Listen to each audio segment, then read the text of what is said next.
Bienvenue sur la chaîne U-Trail. Aujourd'hui, j'ai le plaisir de vous présenter le sac Responsive en 8 litres de chez Red Light. Alors avant de commencer cette vidéo, je tiens vraiment à préciser que déjà ce test n'est pas rémunéré. Ce sac m'a été gentiment envoyé par la marque Red Light pour qu'on puisse le tester et vous faire un retour. Alors c'est un modèle qui m'a pas été imposé. Moi j'ai vraiment choisi ils m'ont laissé en tout cas le choix de choisir le sac qui me correspondrait le plus. Donc pour ma part, voilà, j'ai choisi le Responsive 8 litres. Euh, je dois avouer que quand j'ai choisi ce sac-là, avant de le recevoir, j'avais quand même beaucoup d'a priori sur le sac. Je suis un grand habitué de la marque Salomon pour pas les citer. Euh, Avant de présenter le sac et de savoir comment ce sac est foutu, moi j'avais plusieurs petites inquiétudes et c'est pour ça que j'avais jamais choisi un sac Red Light. C'est ces deux petites pipettes là. Voilà, j'ai toujours été habitué à boire directement, on va dire au goulot, au-dessus de la flasque. Ces deux petites pipettes me faisaient peur et puis le système de porte-bâton dans le dos, alors bon, qui est pas propre à Red Light, hein, parce qu'on le retrouve sur quand même beaucoup de sacs. Mais moi, j'ai fait le choix, en commandant le sac, de ne pas prendre le carquois de chez eux, même si le système peut être intéressant à tester. J'ai vraiment fait le choix de le garder, voilà, dans son pack de base, avec le système. Mais on y reviendra un petit peu plus tard. Euh, Qu'est-ce qu'on peut dire en faisant le tour sur ce sac? Alors déjà, on va commencer par les flasques. On a deux flasques de 600 millilitres qui se mettent très bien. Alors donc on a le petit cordon qui est sur le dessus pour maintenir la flasque, pour avoir testé le sac. Les flasques ne tombent pas, mais on reviendra dessus. Donc deux flasques de 600 millilitres qu'on ne sent pas du tout au niveau du torse. Elles se plaquent vraiment bien. Là-dessus, aucun problème. Le système de remplissage classique. Et puis la petite pipette, bien sûr, qui est amovible parce on peut très bien la rendre, voilà, de mettre la petite pipette tout en bas au niveau du capuchon. Ça nous empêche pas d'avoir un système dit classique, mais pareil, on reviendra un petit peu plus tard sur ce système-là qui me faisait un petit peu peur. On va pas dire qu'il me fait, mais voilà, qui me fait un peu peur. Le système pour remettre les flasques, voilà, aucun problème. On a le petit cordon de serrage et on a ici, pour éviter de prendre ça dans le menton, un petit système. Pour faire le tour, donc, on a commencé par les flasques. Ce que moi, j'ai tout de suite aimé sur ce sac, c'est la simplicité. Simplicité, deux poches pour les flasques. Ici, on a une pochette ici en textile élastique. Et ici, on a une pochette là qui est entièrement waterproof, qui est annoncée à 15 000 Schmerber, en résistance à la pluie. Alors non, pas 15 000, mais bien 20 000 Schmerber. Ici, une poche pour mettre le téléphone. Alors moi, je l'ai pas du tout utilisé pour mettre un téléphone. D'ailleurs, pour le moment, j'ai toujours rien mis dedans.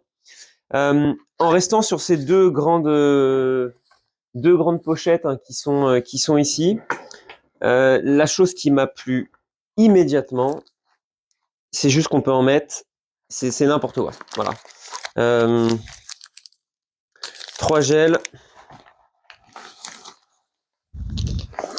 Voilà, je vous sors tout ce que j'ai mis dedans. Ça a une profondeur qui est immense. C'est les Gelta qui sont pas petits. J'ai 3, 4, 5, 6, 7. Voilà, j'ai une dizaine de gels que j'ai mis dans ces poches-là. Elles sont super profondes. Voilà, on peut y glisser. Moi, j'y glisse le téléphone. J'y glisse les gels à l'intérieur. Voilà, c'est vraiment quelque chose que moi j'apprécie sur ce sac-là. C'est qu'on a deux poches. C'est ultra simple. On n'a pas à chercher ce qu'on a mis dans cette poche-là, dans une autre poche à l'intérieur, une qui est zippée, pas zippée. Simplicité d'utilisation maximale. On a peut-être des poches qui partent un peu moins loin. Je me rends pas bien compte parce que on va revenir sur le système de serrage, mais ici on est arrêté un petit peu, mais c'est vraiment la capacité de ces deux poches sont vraiment vraiment énormes.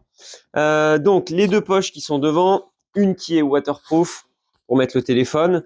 D'ailleurs, on parle de téléphone, on nous pose souvent la question. Là, moi, je vais prendre l'exemple d'un S25 classique. Je filme avec un S25 Ultra qui rentre parfaitement à l'intérieur. Voilà, ça rentre dedans. Tous les téléphones, même les plus grands, rentrent à l'intérieur. Le jour où il pleut, on met cette pochette, enfin le téléphone dans cette pochette-là. Sinon, avec les gels, le téléphone juste ici, ça rentre. Franchement, sans problème. Ça, gros point positif hein, sur ces deux poches-là. Le système de serrage. Donc, on a un système de serrage par cordon sur le devant. Pareil, une fois qu'on enfile le gilet, je vous montrerai hein, par la suite sur moi, mais on serre un tout petit peu ici. Le serrage principal va vraiment pas se faire sur ces cordons-là. Le serrage va vraiment être utile sur un système alors qui est assez vieux chez Red Light parce que d'après mes petites recherches, j'ai vu qu'il y avait il y a 10 ans, ils avaient déjà un sac avec ce système-là. Ultra simple, ultra précis, on en a un de chaque côté. Alors là, on est sur le système qu'ils appellent le Freelock. Pour ceux qui connaissent le système BOA, on est sur le même principe. On a son gilet, devant on n'y touche pas du tout, on vient tourner la molette, et on a vraiment ici, ça vient nous serrer, ou on vient le desserrer, on tire la molette, et on desserre. Alors là, je le tire comme ça parce qu'il n'est pas sur moi, mais voilà, vous voyez là sur le mannequin, j'ai de la place, je viens resserrer, et donc bien sûr, on retrouve ce système-là sur le côté gauche, et on a le même système sur le côté droit. Système ultra simple, sur moi une fois porté. Alors j'y touchais pas toutes les 5 minutes, mais voilà, en montée, j'ai essayé voilà d'ajuster un petit peu. Une fois que le gilet est sur soi, on ajuste. Franchement, là-dessus c'est vraiment parfait. Pour l'arrière, on retrouve donc une pochette ici, donc plutôt pour mettre un camelback. Enfin, j'appelle ça un camelback, mais une poche à eau. Donc on a le petit clip pour tenir la poche à eau. Donc là, on a directement une pochette qui donne sur le dos. Et ici, pareil, on va avoir donc du coup un système de pochette où on peut mettre des vêtements. La transpiration ne viendra pas sur le textile, puisque là, on a une pochette. Donc là, bon, bah, j'ai mis une veste de pluie derrière. Et en plus, on va avoir ici, pareil, une sacoche, enfin une pochette au dos classique pour mettre le jogging, un rechange, voilà. On va pas pouvoir le charger à bloc. On est sur du sac 8 litres. Il existe des plus grandes capacités hein, de stockage chez Red Light. D'ailleurs, ils font le responsive, si je dis pas de bêtises, en 12 litres pour un stockage un peu plus important. Pareil, on va rester sur le même type de sac, mais voilà, je pense que l'avant est identique et sur les côtés, on va avoir un système de boucles comme ça pour y stocker des choses et une plus grande pochette à l'arrière. Le système pour les bâtons, donc on va retrouver un système qui est connu. Hein. On va pouvoir venir y mettre les bâtons au dos. À ma grande surprise, je crois que je suis en train de préférer ce système-là au carquois. J'ai un problème avec mes épaules, c'est que je suis pas très souple. Donc derrière, quand on vient chercher un carquois d'un côté ou de l'autre, ça me gêne un petit peu. Maintenant, voilà, on n'est pas censé sortir les bâtons toutes les 30 secondes. Mais voilà, ce système à l'arrière, je le trouve très efficace. Je vous mettrai une petite vidéo en même temps. On vient serrer des deux côtés. Hop, on vient ici, on serre. On veut desserrer, on a juste une toute petite pression ici. Franchement, c'est simple. Ça bouge pas quand on court. Ça a une super stabilité. Là-dessus, vraiment, rien à redire. Maintenant, une fois que les bâtons sont installés, on perd du coup une poche dont je vous ai pas encore parlé, mais la poche qui est derrière. Tac. Ça, un petit papier que j'ai ramassé sur un chemin, parce que je mange pas de Twix en courant, pensez-y. Quand on voit du papier par terre, on prend 30 secondes, on les ramasse, c'est utile. Voilà, la pochette qu'on a ici. Alors je pourrais très bien mettre ma veste de pluie derrière le jour où j'utilise pas les bâtons. Par contre, l'utilisation, une fois que la veste de pluie, elle est ici, bon, là ça devient un petit peu moins pratique pour les bâtons.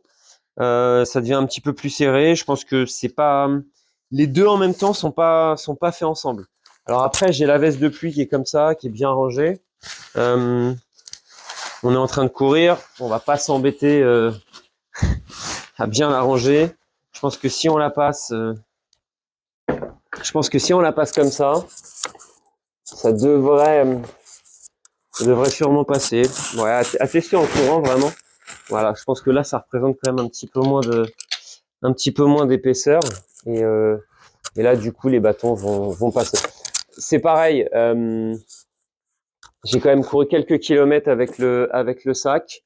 Au début, j'avais un petit peu de mal à m'y faire. Alors, j'ai vraiment eu cette impression. Alors moi, je suis habitué à Samsung. J'ai vraiment eu cette impression de passer du jour au lendemain d'un Samsung à un iPhone. On est habitué, quand on a un sac d'hydratation, à trouver naturellement ces rangements. Voilà, c'est dans cette pochette-là. La veste de pluie, la profondeur, la hauteur de poche ici qui peut changer d'un sac à l'autre. J'ai mis quelques kilomètres à m'y faire. Maintenant, je crois quand même que j'apprécie ce sac. Je l'apprécie. Il faut juste s'adapter aux pochettes qui sont différentes, à la hauteur des poches. Gros point positif sur ces deux grosses pochettes qui sont devant parce qu'on en met énormément. Et puis ces deux flasques. Alors ces deux flasques, moi j'avais vraiment peur d'être gêné, d'avoir ces deux pipettes qui nous tapent dans le menton. J'avais vu que retour sur ces sacs-là, voilà, la transpiration vient sur les petites pipettes parce que ça vient frotter.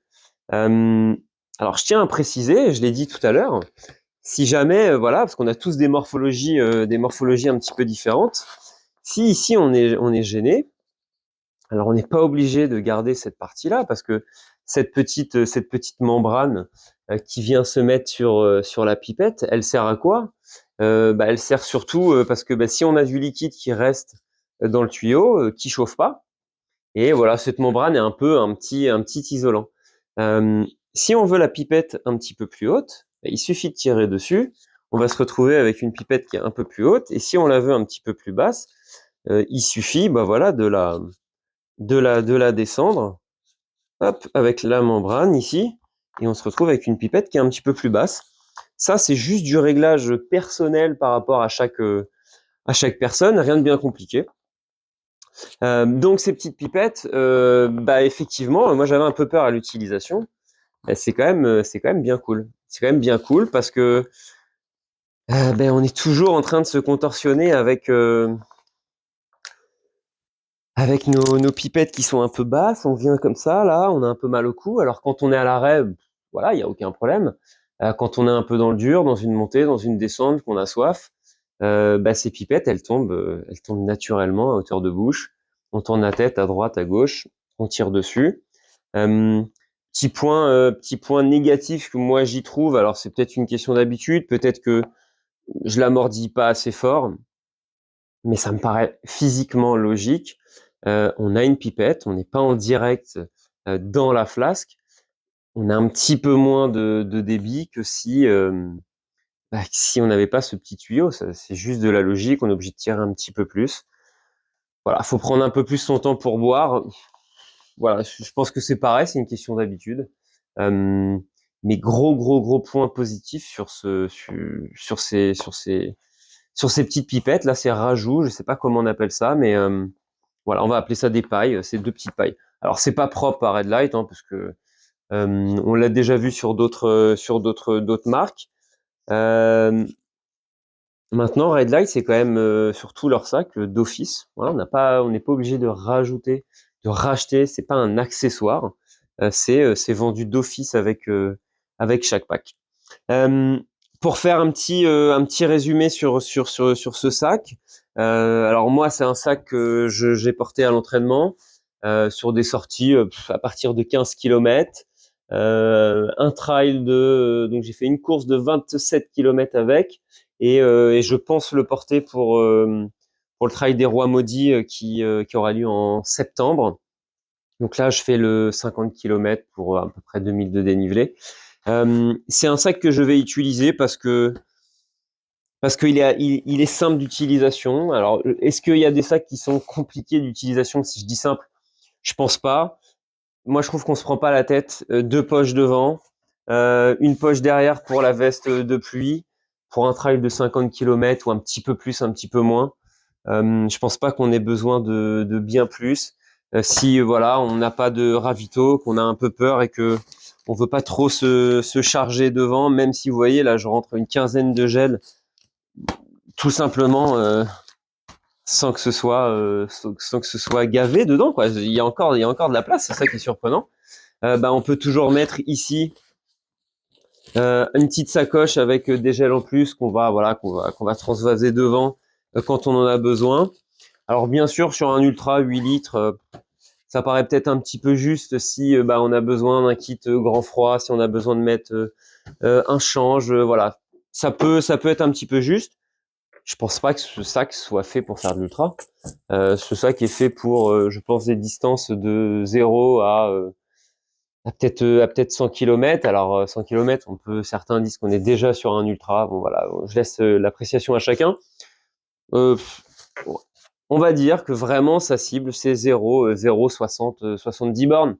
Ça dépend ce qu'on emmène dessus, ça dépend si on a une assistance, ça dépend si on a beaucoup de ravito sur sa course.